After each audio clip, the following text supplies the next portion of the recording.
Okay, guys, we're back for part 2 of quadratic inequalities. This is Mr. Morrissey.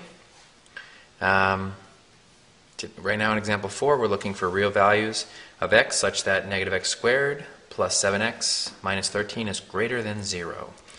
Let's see.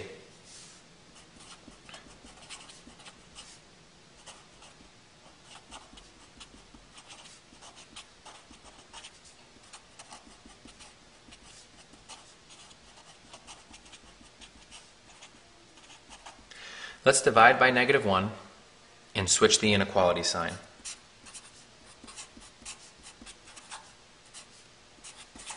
That's what we're trying to solve. Let's see. Let's try to use the idea of the discriminant. So let's try to find the discriminant. So b squared minus 4ac, that's going to be 7 squared minus 4, I should say negative 7 squared.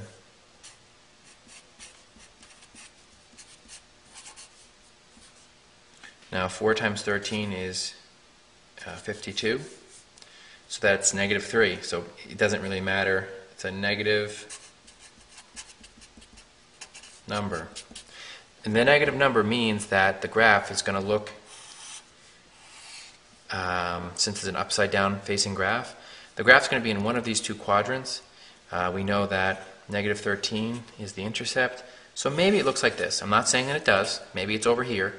But the graph is upside down because of this negative. Which, guys, that's really important to know that. The y-intercept is negative 13. And so there's no real values. Done.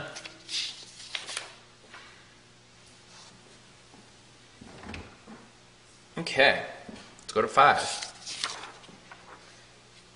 Find all real values of x such that x cubed minus 6x squared plus 9x is greater than 0. Okay, and we're not doing this one graphically. We haven't learned yet how to graph this. But we can use a number line or critical points. Okay, factor out an x.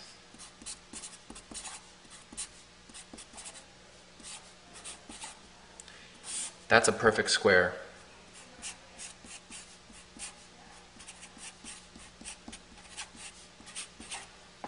So we might see that there's a couple things that could happen. This term could be negative or positive, this term could be negative or positive, this term could be negative or positive. So we throw in a number line. 0, 3. Our regions are all values that are less than 0, all values between 0 and 3, and all values greater than 3. We know that if we plug in 0, we get 0, and if we plug in 3, we get 0.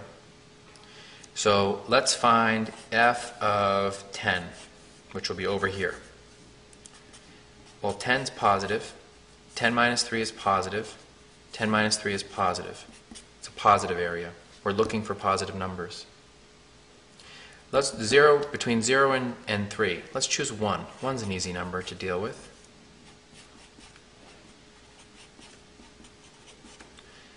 Positive, negative, negative. This is called sign analysis. Here, the sign here is going to be positive. And let's do f of negative 1 for over here. If I had to guess, I'm going to say the answer is negative. So, negative 1 minus 3 is a negative, negative 1 minus 3 is a negative. These two negatives would become positive, but there's 1 left over. The answer is negative. So, the values for this equation that are greater than 0, well, it looks like between 0 and 3, and values greater than 3. So I could say this.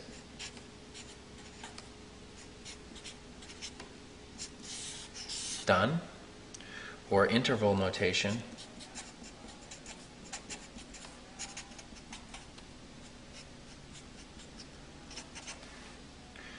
Interval notation would be a parentheses, which means it doesn't include 0, comma, 3, parentheses, because it doesn't include 3. And then sometimes people write U for union, parentheses, not including 3, comma, infinity, parentheses. Just real quick, if it had been, let's say you wanted to do x is greater than or equal to 0, greater than, just say greater than 3, then interval notation would be 0 with a bracket around it, comma, 3 with a parentheses.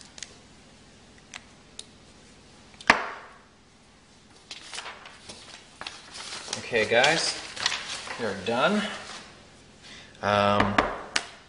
Hit pause, take a pause.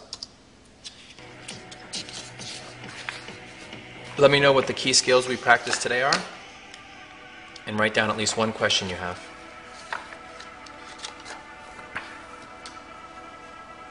That was your homework. Take a look at the watch. Take a look at your watch. What time is it?